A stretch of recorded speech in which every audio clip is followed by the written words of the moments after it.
It's okay. Okay. Hello, everybody. We are here with Mikey. He is part of the team that puts on this amazing Sport Card Expo. So first off, tell me a little bit about yourself, what your role is in all this. Yeah, so myself and my team, we help Steve, who's the owner of the event, facilitate everything that you're seeing going on. As a team, we also work with certain clients here. For example, eBay, our team does the experiential for them. What we focus on is making a great experience for both our vendors and our attendees. And what I can say is over the last 4 years, we've seen the show more than double in size. We're now up to about 200,000 square feet, so it takes a lot of feet and bodies to run and maintain an event like this, but it's been great. It's 4 days. We're getting to the last 2 hours of the event, and it's still filled with people loving up their hobby, great vendors, and really excited to be here. So run us through the days, kind of the events happening. Obviously, we have had a lot of people signing at the show, some big names. Yep. So run us through the different days and what you've been really proud of for this show. There were some really big wins for us. Obviously, the CSC zone in the back, the TCG area that was created with the esports and some of the cosplay that was going on there was a great addition. You saw that area packed throughout. We opened up that the entrance 3 for the first time ever. That worked really well for our vendors inside halls 3 and 4. This year, we've been working on a main stage for a number of years now. This year, it really hit home. So we had a great level of Q&As going on throughout the event, and it was packed each time. Today we had Rob Van Dam up there, and people were just shouting along with him. It was packed. It was standing room only. So that was another huge win for us. And just seeing the app. I don't know if you've had a chance to use our native app at all. I think I've tried it out, yeah. It's a great way to find yourself around the show. It's really great for our vendors because if someone's looking for you, instead of getting a piece of paper and unloading it with like the smallest print, they can actually see. And then again, like the success of Hall 3 and 4.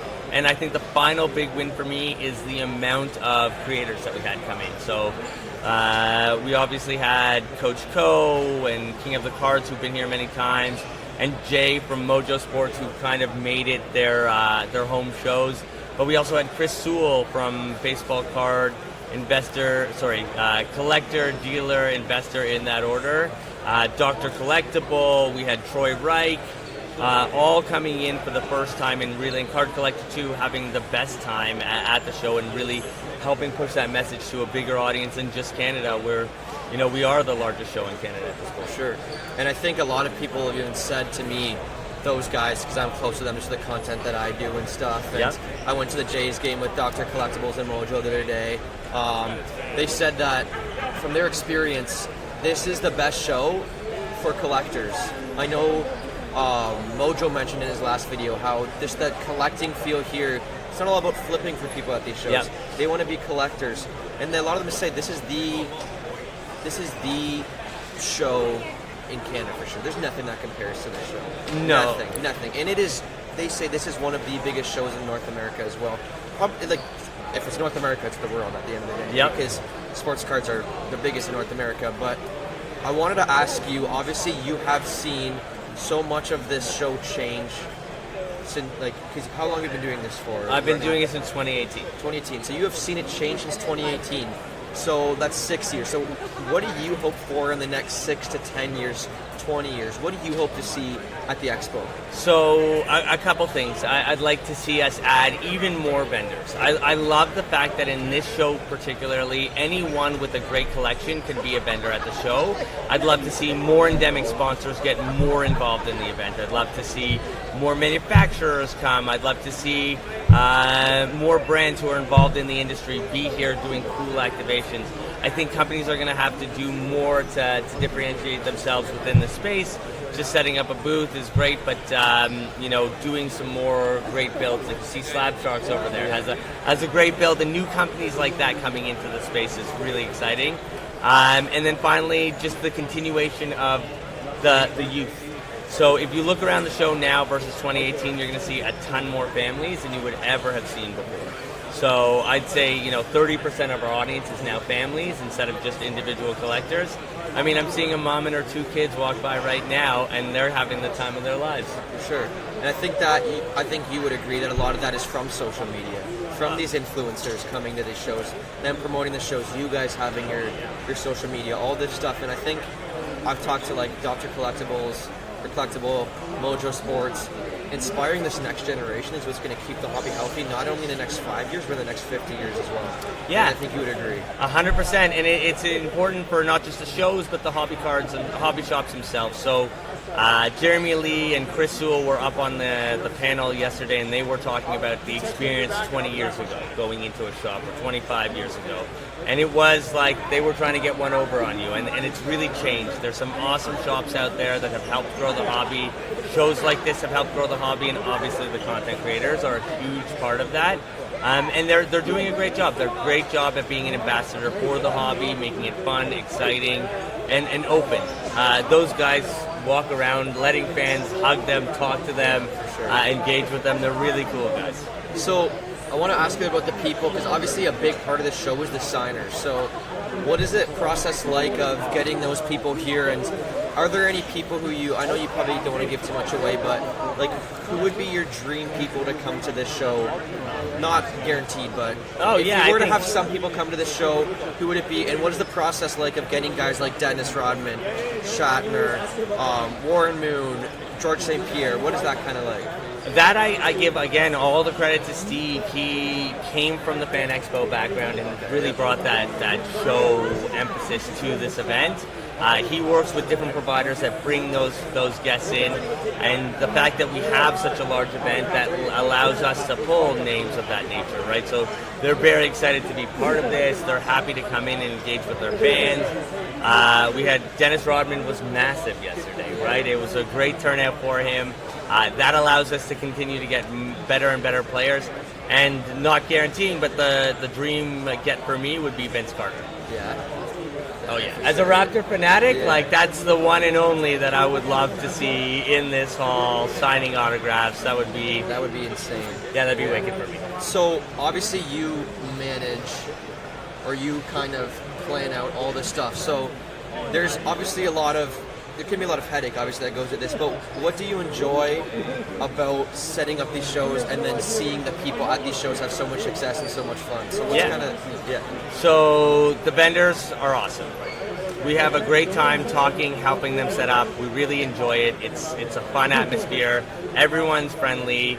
Again, it's a lot of individuals as opposed to a ton of corporate or businesses. These are people who have collections, who've been coming here for some of them 20 years. So there's a story and a real tie to the show. So that's lovely. And then the second part is like the fans who come in to collect their cards. There is a number of neighborhood kids in my area who come over to my house to show me their collections, to get free stuff from me, who come into the hobby, and I see them on the show floor, and that's really, really fun to see. And I can agree with you in the sense that I was once at the show when I was a kid too, and knowing those influencers and even some people that watch my content coming up to me, what you just said there, giving away cards to kids or giving them good deals. I've talked to so many vendors at this show, and I've watched them. The camera's not on, nothing. They're just like, hey kid, who do you like? And they're like, I like Vladdy. They're like, oh, go check, I got a ton of Vladdy in there. And they pick out 5 cards, and maybe they're stickered at $10 for the 5 cards. They're like, okay, you know what, buddy? I'll do that for $5 and take 4 more cards for free. Yeah. And I think that's just the great thing. And I give a lot of credit to you about picking out the right vendors for the show and having these vendors, like their standard of niceness goes beyond, like it can change a kid's aspect. We talked about this, about the next generation of kids and how these shows can just be like the first time you flip a switch and they can really fall in love, and they can be the vendors at this show in 50 years. They likely will be, right? Those same kids you see, and a lot of the younger vendors are the kids like you who are coming around, buying cards, making some content, and I see more and more of that, and what's nice to see is the vendors are into it, right? They get it. They love this hobby. They want to continue to grow this hobby. That's exactly how you do it. And honestly, it speaks to them as a community to see that. It's not us doing it. It's them as a community making a conscious decision that they want to grow it and continue to create a positive experience. So if someone is watching this who's on the fence of coming out to the show, they might see it as intimidating, or they might see it as just it's a large show. It can be. Yeah, it is. What can you tell the people at home that would make them want to come out to the show, to tell them that it's not as intimidating? All that stuff. I think that the biggest thing is how friendly the vendors are. They are willing to have conversations with you. They will tell you what your stuff is worth. So if you have some cards at home, you want to bring it in, you want to walk the show, it's a great opportunity to get into the hobby in a very comfortable way. And there's so many tables that you don't have to stop at just one person. And look, it's a fun time. At the end of the day, there's nothing but a really good time. As I peered out to see just a group of kids walking each way around me, and it's nice to see. So nothing to be intimidated by at the show. Because I know even I, coming to these shows and seeing them from when I was younger to now, I even feel that the amount of kids at this show and the amount of like just different things at this show. We've talked a lot about this too in these interviews, and these shows aren't just one-dimensional. That's one thing that CSC is striving for as well. Yeah. You don't have to have $50,000 in your pocket to come to the show. You don't have to have 15 Wayne Gretzky rookies. There are cards, memorabilia, everything at this show from 10 cents to 10 million. And I can confirm there is a $10 million card in this show. Yes, there is. I have seen it. So these shows, I don't know, you want to cover us more. There's everything at this show. So explain to the people at home all the different things that you've seen at this show. Yeah, and we can start from Hall 3 and talk about TCG. So there's the Pokemon, Magic, everything that was happening in your booth over there. Your particular booth, but the CSC booth. That was great. And then you have, a ton of memorabilia. We even have some comic book sellers like Moe's Attic. And then every sports card, as you were saying, there's stuff in penny and dollar boxes that you can flip through, all the way up to the most expensive cards you could find. What's really cool here is sometimes it's fun to just look, right? You don't have to spend $1 million to have a great time. You can look at cards and know you may never own them, but it's like looking at a piece of art. That's the way I consider it, especially when I come to shows like this. I'll see an exquisite or of LeBron or something like that, and know that I may never own it, but I can certainly appreciate it in someone else's case. So the last question I have for you, before we wrap this up, is obviously you are one of the minds that puts on this amazing show. Mm-hmm. So you have obviously you're a collector yourself. What do you like to collect? And obviously it's very cool for you. So how do you feel that you're able to now run this massive show and you still have that aspect of collecting? In fact, it's enhanced that aspect of collecting. It's not like it's made it bad for me. I only buy more cards. I specifically collect Don Russ Basketball Optic, and more specifically, Purple Scope to 95 rated rookies. Okay. So I have a very specific thing I collect. I also collect a lot of vintage baseball, and I'm just completed a set of the 2003 Topps Bazooka comic book series. So really cool. all of those, I'm just sending the last few into PSA for grading. So super stoked about that. But yeah, I love the shows. It allows me to collect. I always pick up a couple good pieces. So that is all the questions that I have for you today. I really do appreciate you coming on. I really appreciate you putting on this event. It just gets better and better every single show. Is there anything you'd like to say? Shout out your company, the Instagram, all that. Tell people about the next show coming up, when it is, what's going to be happening. Yeah, a couple shout outs. Shout out to Steve, who owns the show and trusted our company to help him.